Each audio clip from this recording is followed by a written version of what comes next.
Are your knees collapsing? A lot of the time as Pilates instructors, what we find a big issue is collapsing knees. And what this means, if you can see my lovely little dots on my kneecaps, essentially this is just showing you the alignment of my knees. So your kneecaps should be, when you are standing, both facing forward, like two headlights of a car.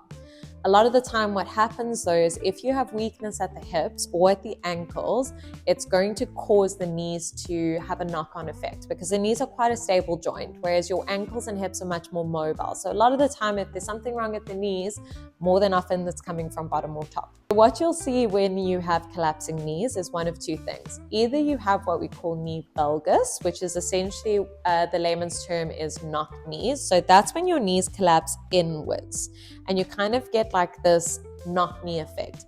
And you can see my little headlights are still facing forward, but now my knees are almost together. And that more than often than not is because of arch flattening or flat foot, or weakness in your hip stabilizers, which help to pull the knee out. Another thing that you might see with collapsing knees is what we call internal rotation. So what will happen is the knees will rotate in, and it can also give this effect of like a knock kneeing, but sometimes you might not have any issues with the ankles. But now you can see my little dots on my kneecaps, my headlights, they turned in towards each other. So slight difference with these ones, whereas this is probably more a glute max problem, so the big bum muscle, where we need to get more external rotation in the legs.